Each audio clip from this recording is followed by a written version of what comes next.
Good morning. This is the last video for chapter 6. It is on what's called a geometric distribution. We've just talked about binomial distributions. Remember, that is when there's a fixed number of trials and the random variable is the number of successes out of that fixed number of trials. This is slightly different. All right, so geometric distribution. The trials still need to be independent, and the probability of success still needs to be the same each time. That probability is P. So on the left here, I have what you should already know about a binomial distribution. The random variable x would be the number of successes in n trials. And then if I were to create the table of probabilities, if I do something n times, I could succeed 0 times or 1 time, all the way up to n times. And we could find individual probabilities, and we use the calculator to do that. And obviously, the sum of all the probabilities would be 1. Okay. That's a binomial distribution. Now we're talking about a geometric distribution, which is this. The random variable x be the number of attempts needed to obtain one success. Like you keep going until you succeed and then you stop. Let's say I'm rolling a die, and the question is, how many rolls does it take to get a 3? Maybe the first time it takes me 1 roll, the next time it takes me 4 rolls, the next time it takes me 2 rolls, the next time it takes me 11 rolls. That's a geometric distribution. It is the number of attempts needed to obtain one success. And as far as what it looks like here, picture out of the way, first difference is notice that 0 doesn't make any sense with a geometric. My first success is not going to come on the 0th attempt. Whereas over here in a binomial, certainly if I do something a fixed number of times, I could succeed 0 times. So here with geometric, the first one is 1, and then 2, 3, 4, 5. Okay, now look, it says infinity because think about it. There's no end to how many tries it might take to obtain my first success. So really, the table has no official end. Probabilities get smaller and smaller and smaller, and so infinitely small that really the sum of all the probabilities really is 1.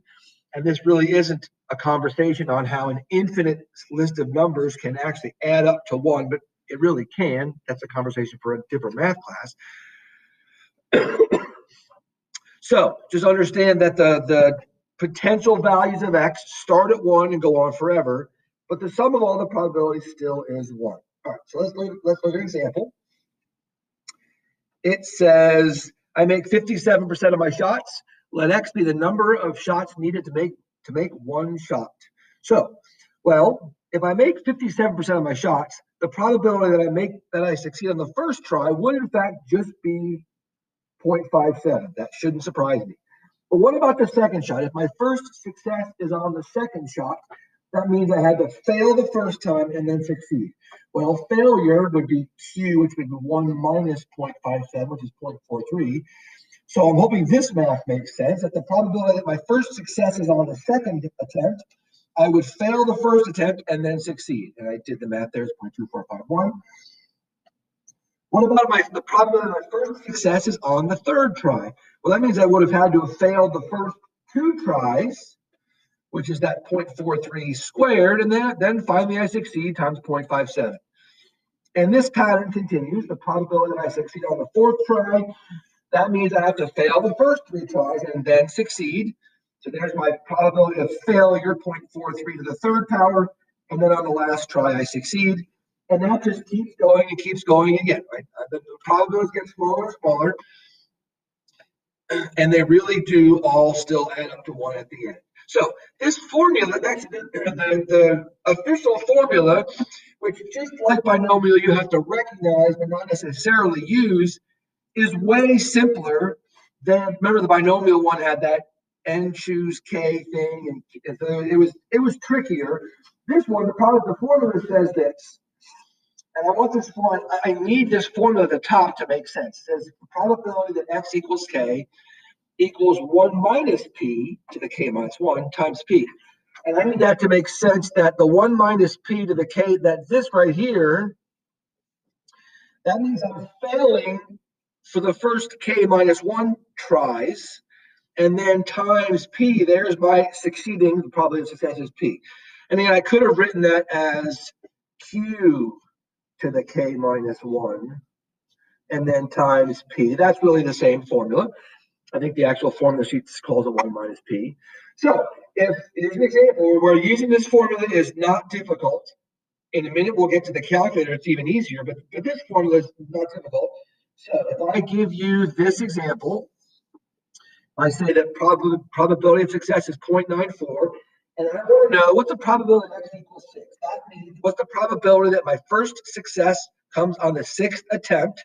Well, if my first success is on the 6th attempt, that means I need to fail the first 5 times, which is 0.06 to the 5th, because if I succeed 94% of the time, I fail 6% of the time. So I fail the first 5 times, and then I succeed.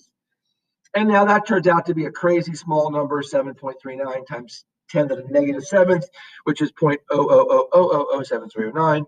And it makes sense intuitively that if I succeed at something 94% of the time, it should be very rare for my first success to wait until the 6th try. That does seem to make sense. Okay, so that's an easy way to calculate geometric probabilities. But there's even an easier way. So just like there was a binomial PDF and a binomial CDF function on the calculator, there is also a geometric PDF and a geometric CDF. And they do what you would think they would do. The geometric PDF, notice the semantics, is just the probability of success, comma, which probability are you looking for? Geometric PDF, P, comma, X. Remember with binomial, it was NPX. That n no longer makes any sense because n in a binomial distribution was a fixed number of trials, which we don't have in a geometric. So that will calculate the one specific probability, like one entry on my probability distribution. And then the geometric CDF, C still standing for cumulative, still just like the binomial one, calculates the probability that x is less than or equal to. Remember, for the geometric, that really starts at 1, not at 0. So still just being comfortable using the geometric PDF and the geometric CDF functions. I have one example of an equals, the one where it's a range, I think. Okay, so I guess I could have covered up the answer here. But if you know the probability of success is 62%, and you want to know what's the probability you succeed on the 5th try, remember my probability distribution, which would look like this. I have x here and I have p of x here. And it would start at 1, 2, 3, 4, 5, 6, 7, 8. It would keep going forever. This particular question just wants one entry on that list. That's just geometric PDF, and it's P, comma X, and it just gives you the answer. It's 0.13. I'm hoping you can agree with me when I say that would not be difficult to use the other formula, because if I want to know the probability I succeed on the 5th try, that means the first 4 tries I'm going to fail. And if I succeed 0.62, I fail 0.38. And then the 5th time, I actually succeed, which is 0.62. If I do that, it's going to be the same number. But the geometric PDF function does come in handy. So if you need one specific value, hey, you do something until you succeed and the trials are independent and the probability of success is whatever the probability of success is. What's the probability that your first success comes on the 4th try? That's just geometric PDF, P, comma 4. And then actually, I think I may have done, what does this say? Okay, so here's a less than, so this says P equals 0.4, trials are independent. Find the probability that you succeed within the first 5 attempts. So you have to interpret that sentence. Within the first 5 means any of those. Either I succeed on the first try or the second try, the 3rd try, the 4th try, the 5th try. And sure enough, that does mean less than or equal to 5. And it's worth knowing that that is what the geometric CDF function does. It does less than or equal to 5. So if you just type in geometric CDF 0.4, comma 5, it in fact gives you the sum of these probabilities, which turns out to be 0.9222. So just like with the binomial, if it happens to be asking you a less than or equal to, when it's a range of values, that's the easiest because that's the inequality symbol that the geometric CDF function uses. Okay. Next one. Let me cover this up real quick. So I don't give away the answer quite yet. Make it like that, and like that, and like that. All right. So this says still P equals 0.4. Trials are independent. Find the probability that it takes you more than 3 attempts, and I misspelled the word attempt, sorry.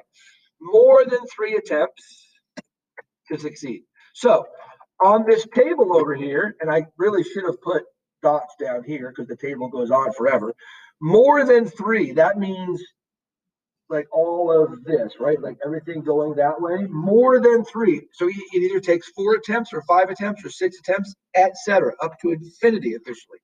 So you've got to recognize that my geometric CDF only does less than or equal to. So just like with the binomial, the ones that I don't want, like those are the ones that I don't want. I don't want 1, 2, or 3. Well, that 1, 2, 3, the combination of 1, 2, 3, I can use geometric CDF to calculate. So let's see if this makes sense. X is greater than 3. And let me write this. That I could have written this as the probability that X is greater than or equal to 4. That's the same thing. Greater than or equal to 4 is the same thing as greater than 3. But let's make sure that this, what I typed in here, makes sense. First it says 1 minus, whoops. First it says 1 minus, and then I geometric CDF up to 3. So when I do geometric CDF 0.4 comma 3, that'll find the sum of those in that blue circle. I want 1 minus that.